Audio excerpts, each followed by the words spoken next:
Thank you, everybody, for being here. I know we had a few other people who have planned to, and at the last minute had some conflict, so we're going to go ahead and get started. You may notice that Wayne is not here.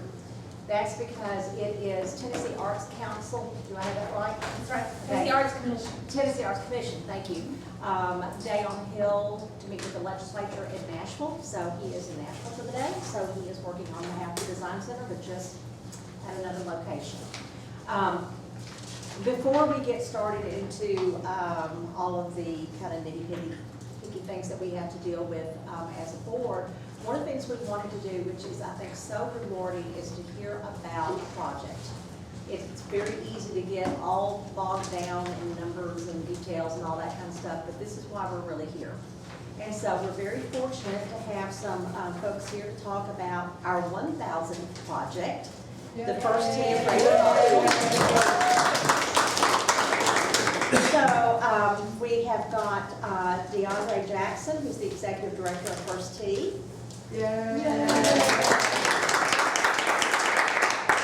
And David Collins, who was the architect with McCarty, Holsaple, McCarty. He was the volunteer on the project. How wonderful was it that the 1,000th project ended up with a volunteer from Bruce McCarty's firm? I mean, that was awesome. Leslie, I'll just turn it over to you. Well, I wanted to ask, well, one thing we need to say is that we were funded to do this work by United Way, and they could not attend today. Leslie Grindstaff is sick. I hope it's not the flu that I hear is going around. So, but we need to thank them for they put up our contribution to cover our costs for this. So I thought that was pretty cool. But a little bit about us and what we do. We're Williams Creek Golf Course.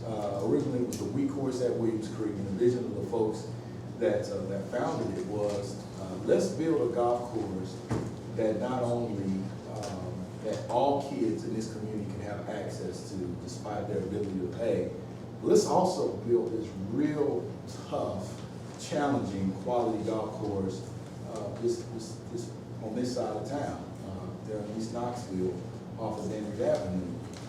So it was kind of a dual mission. And I think we're succeeding in that. I think that we're pretty much accomplishing that mission.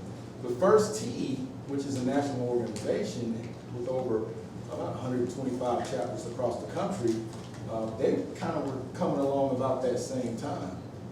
And wanting to provide kids access to the game of golf who ordinarily wouldn't have access to the game of golf because traditionally it's a kind of an expensive hobby or sport to play.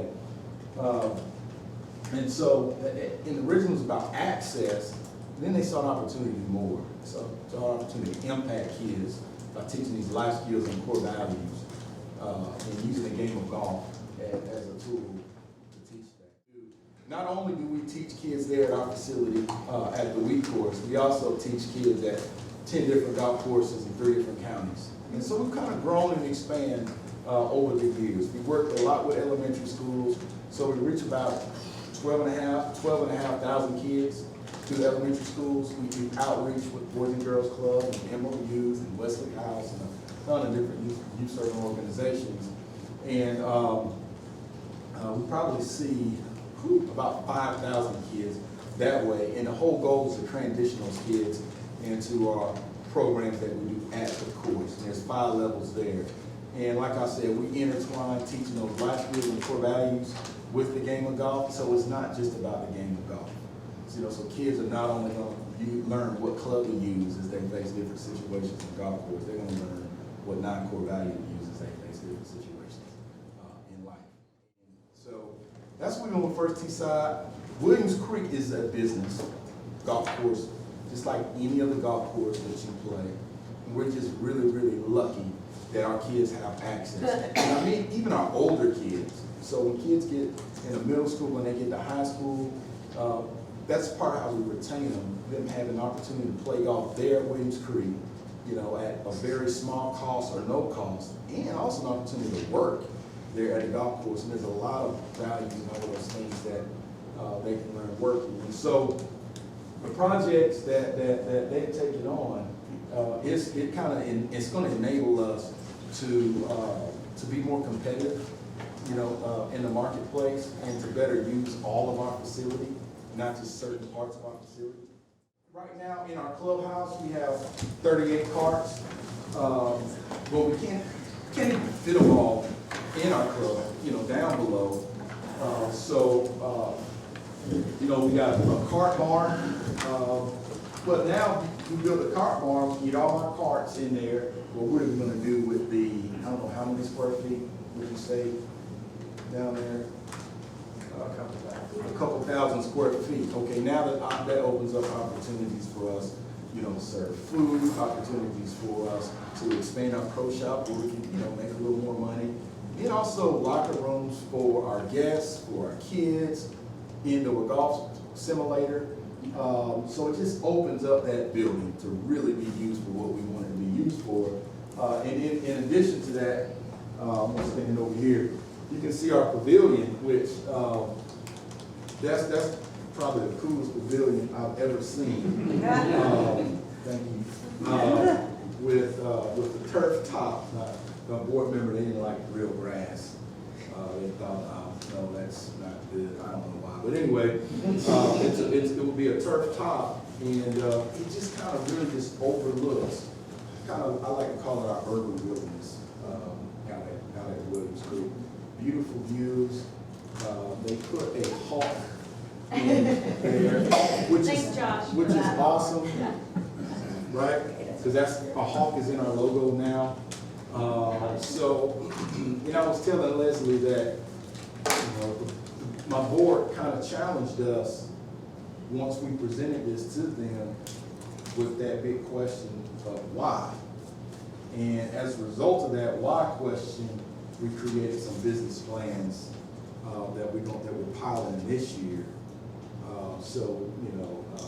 We can say like, hey, this is what we're doing without the facility. Just imagine what we can do with the facility. So this project kind of just started us going down, the right direction. So really appreciate it. Just to follow up on what Diondre said, they're trying to do an awful lot of things in a very challenged facility.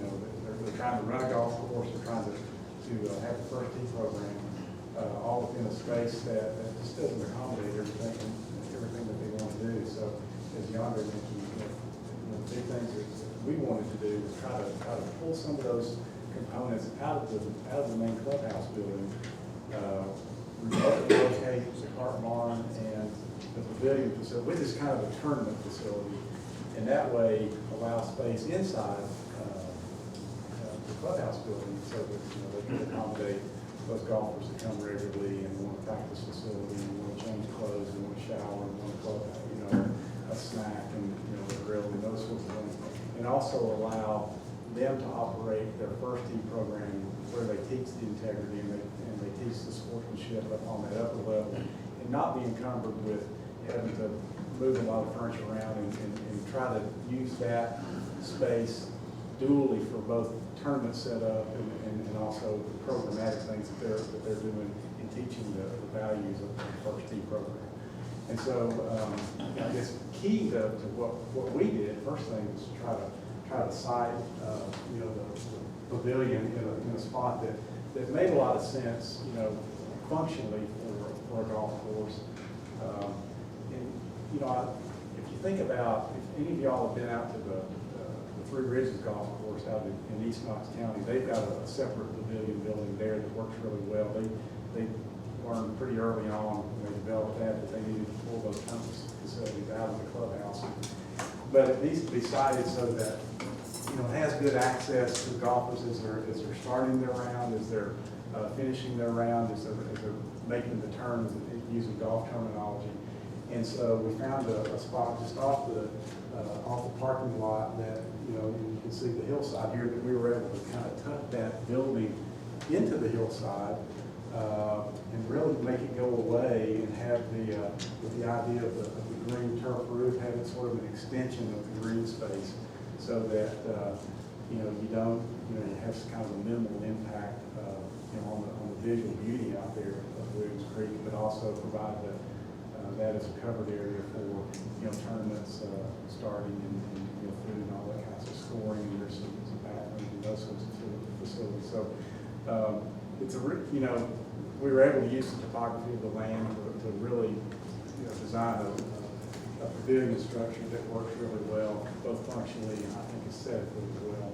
And of course, the cart barn is, there's nothing really sexy about that other than kind of your traditional metal building. But again, what it does is it allows them to move that function out of the clubhouse building, actually get all of their carts in one building. One of the problems and challenges that Diondre and his people have is that they can't fit all at night. They can't fit all of their golf carts securely inside the building. So there's an issue of vandalism and those sorts of things. This would allow them to get all of them in there and secure them, and it's operationally it's a much better deal for them. And then of course that opens up the space down on the lower level where we can really expand the kind of traditional golf clubhouse operations, so that for those paying golfers that help support the whole program, they have a more standard traditional golf clubhouse experience in there.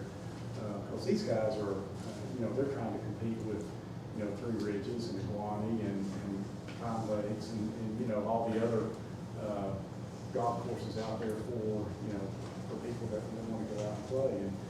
And what we hope, if y'all ever played out there, it's a tremendous par 3 golf course. It's a very challenging test of golf, and so this would Ranked number 4 in the state. this would bring Wow. this would bring those facilities up, start to close the gap between what you got as a golf course layout and the facilities, kind of close that gap between you got a very high functioning level golf course and then the facilities to support it, try to bridge that gap a little bit. So that was the intent of the program, and you can see the work that we did.